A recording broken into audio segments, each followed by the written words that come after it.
everybody. I want to give a quick update on the chemtrail issue in Tampa Bay. Sadly, last night I was shopping. I got in a mad shopping fit last night because I had somewhere to be, but it fell through, so I had time on my hands. So I don't ever go shopping. So when I have to go shopping, and there's usually like 50 things that I need, and out of those 50, like 15 or 20 I need really, really badly. So that's an exaggeration, 50 and 50 and 20. It's not really that many, but you know how it is when you get out and you start going from this place to that place, and this place to that place. It takes a lot of time. I mean, you just think, oh, I'll just go to these 3 or 4 places, I'll be done in 30 minutes, I'll be back here. No, 3 or 4 hours later, you're still out there running around, scratching your head, trying to figure out which version of this item or that item is the one that you need, the right one, the best price, the best item, the best brand, the best, you know. Well, I don't know about you, but I tend to drive myself crazy in situations like that because I'm probably a little bit OCD, but just in general. But so my phone was dying. I left it in the car to charge. Funny, I used to leave I used to actually leave the car running to charge the phone, but now I have one of these mobile chargers. Where is it? Yeah, this little thing here. It's pretty cool. Charging stick or whatever they call it. This one is a Motor Trend brand. I got it at the auto parts store. 2600 milliamp hour. I used, before I bought this, I didn't know what that meant, but I think the guy told me that my phone is a 3600 milliamp hour battery, and this is a 2600. So this is not going to be enough to charge the phone. It's just going to be enough to give it some extra charge. So whatever. I said that's fine. I mean, it was $10, so who cares, right? I do have one coming in the mail though, from eBay. That is a, I believe it's a 5000, if I'm not mistaken, 5000 milliamp hour charger. So that'll be nice. Portable charger, wireless charger. I forget what the exact terminology is that they use, but that one should be good. That one should be good. It's actually almost the size of a phone. The guy said they have them all the way up to 50,000 milliamp hours. So in that case, you're talking about a really big brick, basically, that charges your your various devices, without plugging into anything. So it's nice. So I left the phone in the car, and I was out walking around the shopping center, Largo Mall, and because I like to walk, I just make up excuses to walk. I'll park as far away from something as I can, or if I'm parked in the middle of 3 or 4 things, I'll just walk from thing to thing, even if it's like an unusually long distance. I'll just walk anyway. So I was doing that last night. I was walking from Marshall's to Dollar Tree to Five Below to Target, just all over that place, zigzagging back and forth. And because I was looking for some very specific things. I have a little project going on at work that required some very specific things. And I caught a glimpse of the sky, and oh man, you gotta remember, I'm a long way from the car, right?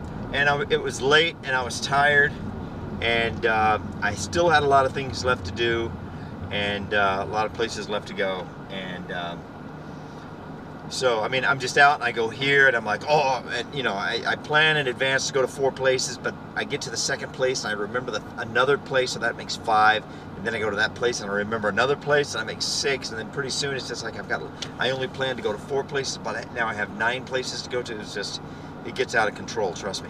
So I had all these things to do.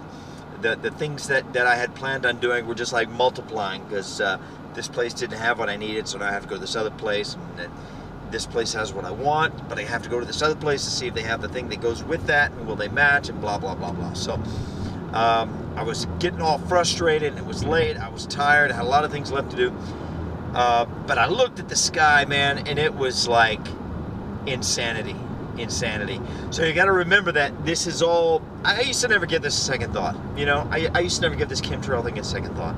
I thought about it, I saw the videos, it's like, you know, some things just grab you, some things don't grab you. This thing never grabbed me, you know.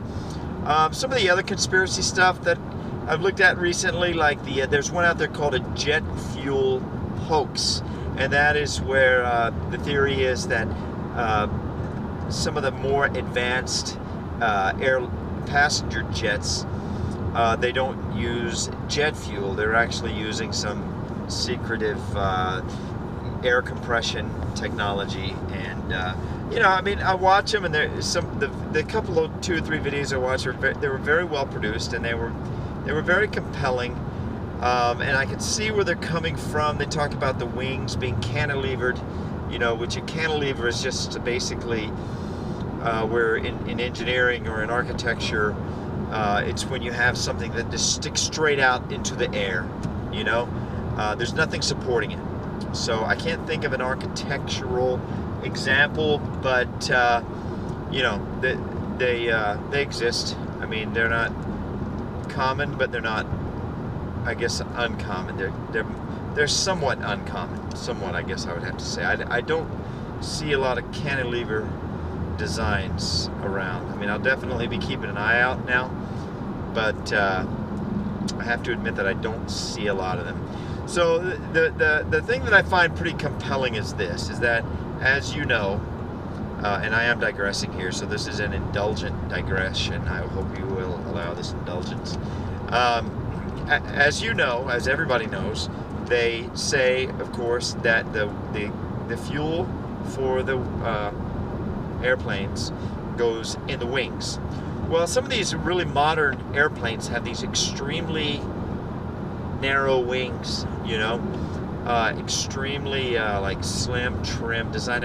In spite of the fact that they're very visually trim, I mean, these are incredible machines. I mean, in terms of size, you know. So even if you can look at it, it can look really skinny like this. In reality, it's you know, it's 2 or 3 feet thick. So at the base, you know, they taper off towards the tip. But so still, it's a pretty substantial, you know, structure. Okay. However, in spite of that fact, you know, the machine is nevertheless still designed for maximum weightlessness, right? That's how you get the longest flying distance, the most flexibility in terms of, you know, the length of a runway that's required to start, you know, to take off, and the length of a runway that's required to stop, and all that stuff. But on the one hand, but on the other hand, these engines are unbelievably powerful. So, and they have 4 of them. I mean, the force that these things can generate is just, it's hard to imagine. So, but nevertheless, so all of that, I mean, those engines weigh about 6,000 pounds a piece. You've got 2 on each wing. You know, a 100% cantilever wing, which means there's nothing holding that wing up other than its however it's attached to the body of the plane, which is an engineering feat in and of itself. You've got, you know, this 80-foot cantilever, you know, and it's holding up two 6,000-pound machines, which are the jet engines, and they're out towards the end of the wing. I mean, they're not even near the base. I mean, so, I mean, that's astounding in and of itself, you know. And then you add to that fact the fact that these things move. So you have the stress of inertia and momentum when these wings are bouncing up and down, you know, because the plane's rolling down the runway or rolling into the docking place, wherever the people get off, you know. So, you know, it's amazing. It's astounding. So, I mean, that is very, I find that very compelling, and I find that very amazing, you know, because 6,000 pounds, that's a lot of weight, but for a engineering structure, you know, for a building, you know, 6,000 pounds, really, that's really not much at all. But for something that flies, you know, I mean, you got 6,000 times 4, that's 24,000. But then you've got the fuel, and they carry 60,000 gallons of this stuff at about 6 pounds per gallon. It's lighter than water. Water's about 8 pounds a gallon. So it's almost, you know, that's upwards of 400,000 pounds of fuel, and the fuel is in the wings. So you've got a cantilever supporting two 6,000-pound engines, and also somewhere in the neighborhood of 180,000, somewhere between 150,000 and 200,000 pounds of fuel, and it moves. So I'm not an engineer, but in mechanical engineering, I'm pretty sure there's a big difference between a structure that has to support a static weight, which would be like a building, versus a weight like that has the potential to move. So like a bridge it moves because it absorbs the vibrations of the vehicles that travel over it in irregular patterns. So you could have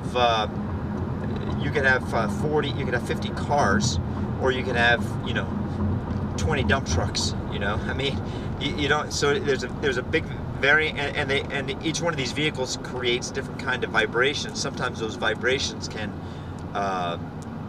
become harmonious, and so they can actually accentuate and add to each other. So they can create like an exponential weight effect. At least that's from my understanding. Like I said, I'm not an engineer, but I mean, so there's a big difference between building a bridge and building a building because of the moving forces that a bridge has to absorb, whereas a building is more or less a static thing. You just have people walking on it or whatever. So you think about this. You think about this 200,000 pounds of moving material that is being held up by a cantilever. I mean, that's amazing. I mean, to me, that's just amazing. So they're saying there is no jet fuel. They don't go so far as to say that, and they don't specifically say the most advanced. They don't specifically say that. So that's kind of weird. It's like, no, I could theoretically entertain the idea that the most recent, most advanced jets use some kind of technology that the world doesn't know about. I could entertain that idea, but you're talking about all jets. I mean, that's, to me, that's a bit that's going a bit too far, and there was another issue too. I mean, the thrust capacity of these 4 jet engines is just off the charts powerful. I mean, it's hard to believe that a 600,000 pound vehicle could move 600,000 pounds of material, but that is the maximum takeoff capacity of this thing, at least when I looked it up, the Airbus A380. So I don't know if it was said 1.2 million and the thing weighs 600,000. So I'm assuming that the 1.2 million includes a 600,000 pound, I think they call it net tear weight of the vehicle. I'm assuming that. I didn't spend enough time on it to make that distinction, but nevertheless, I mean, it's interesting, it's odd, it's weird, it's bizarre, but I don't know, I just don't, it's not grabbing me. There's some things that are wrong, the cantilever thing is pretty interesting, I have to admit. What kind of material really is strong enough to hold up 200,000 pounds cantilevered, that is also moving, that also moves and absorbs vibrations in the waves and the inertia and the momentum of the movement of its own weight. I mean, if that's the strength of steel, then I will be astounded to find out that steel is that strong. I mean, so I'll be astounded. But nevertheless, I'm not really that piqued in curiosity about the conspiracy. I'm more piqued in curiosity about the capability of this airplane technology. That's when you think of these things that have never been brought to your attention before, that's really amazing. Same thing with the chemtrails. I never really gave it a second. I mean, I saw it, I looked at it, I'm like, I'm not really sure. But then I'm driving to work one day and I see these 9 airplanes flying in formation. I actually didn't see the airplanes. I just saw, the contrails or chemtrails or whatever they are, the trails. in formation, and there weren't 9, it was more like 5, maybe 6. But in formation, like in what appeared to me to be the entire length of the county. I mean, I'm not a navigator, I don't have a sextant, I don't know where the county ends, I don't know where it begins, just looking at the sky, how can you tell? I don't know. But that's just the way it looked to me. I mean, potentially the length of the county. It was long. It was a long way. And then I see them coming back and making crosshatch, you know, like stitching patterns, and it's like, this is too much. I mean, it's crazy, you know. And then I look around, and it's just like they're literally all around. It's unbelievable. So my curiosity got piqued. This was about 2 weeks ago. I mean, it really grabbed me at that point when I saw it for myself. And then I looked closely at some of these airplanes that were flying, and I said, you know, I don't think a contrail, when you look at these planes, it's like, I don't think a contrail leaves a trail of vapor that is as wide as the airplane itself. I mean, no, that just isn't, that's not what a contrail is. You know, a contrail is a little wisp of vapor that comes off the tip of the wings, or maybe the back of the plane, you know, but not like this boiling cloud of dense white vapor that is as wide as the plane itself. I mean, who's ever heard of a contrail that meets that description, you know? But so I just started thinking about these things, and then I see Al Gore and this other guy, I think his name might be David Keith, and this who wrote this book, A Case for Geoengineering, and this lady, this Air Force whistleblower, you know, who got out of the Air Force because of what she saw. Now all she does is go around the country talking about this geoengineering disaster. And everybody, Al Gore was on the Ellen DeGeneres show saying, you know, that we're pumping 51 million tons of, what is that? Sulfuric acid. I think he called it, he didn't use the word sulfuric acid.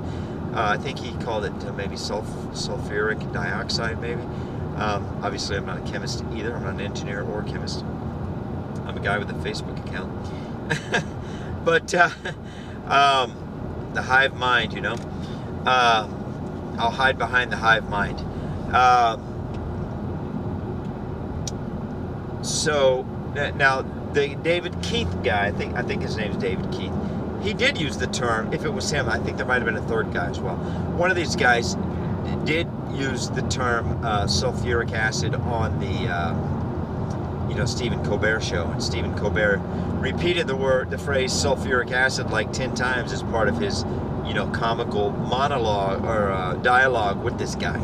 So definitely sulfuric acid, aluminum, barium, strontium. These are the elements that this Air Force whistleblower is naming. So, and the Air Force whistleblower does state that all of these elements do occur in nature, but they don't occur in the industrial form that she finds when she does air testing, water testing, and soil testing. So, crazy stuff. So, you know, I'm becoming interested in this as a result of what I saw on my way to work. And then last night, I didn't want to walk all the way back to the car to get my phone, so I just decided just to talk about it. But the sunset was gorgeous, you know, like a pink purple sunset. But the contrails were like a spray of flowers, like this is my hand. They came up like my fingers, kind of like you know, diverging from each other. It's sort of more or less consistent path, in more or less consistent paths. In other words, if this is 90 degrees, you know, they were like roughly somewhere in the neighborhood of 20 degrees off of 90 degrees each. You know, like something you'd see in an air show, you know, with the Blue Angels, and they're pumping out red, white, and blue fog as they go. You know, and they make these beautiful designs in the sky. I mean, that's pretty much what it looked like against the backdrop of that sunset. And the fascinating thing about it is that these trails had been laid down long enough prior to me seeing them that they had time to spread out and form what would be something that, if you didn't know what you were looking at, you would just automatically assume that they were clouds. You know, clouds in a you know, in an unusual pattern, I guess. But, you know, weather comes in sometimes, and the clouds sort of come in parallel, lengthy, you know, designs. I mean, we've all seen that either when we fly and we're looking down, you know, the clouds create like an undulating pattern, you know. I mean, patterns occur in nature, there's no question about that. But just based upon the fact that, based upon what I've been looking at the past couple of weeks, seeing with my own eyes, just watching the planes, you know, like for example, right now I'm driving over a bridge. I mean, from a bridge, you have a panoramic view, you can see everything. Right now, there's nothing. There's nothing going on in the sky with respect to all of this. There's a few white, fluffy clouds. I mean, very normal stuff.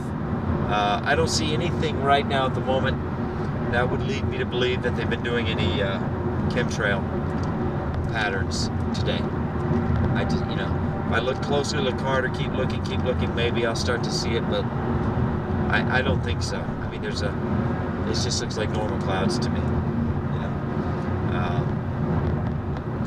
My mom used to get this cotton that came in like sheets. I don't know what she did with it. Maybe she made pillows or sewed. I don't know what she did with it, but she used to make quilts, you know, that had like little fluffy pads. Maybe she put it inside the quilts. You know, I don't know. But anyway, that's what these contrails remind me of after they're laid down and they start to spread out. They're kind of wispy, and it's hard to explain because. You know, I mean, you could just as easily be talking about the clouds, you know, but this is how they do, this is how they do everything. They put it right in your face, and then they tell you that it's something that it could conceivably be, but that when you look at it closely, you see that it's not what they're saying it is. I mean, they can't hide anything. Like a friend of mine pointed out, it's like they can't hide, you know, an illicit sexual relationship in the Oval Office. They can't hide. Of course, they can hide that. It's just when you do it 100 times, 1 out of 100 times, you're going to get caught. So they can hide that, but people have that impression. You can't hide anything.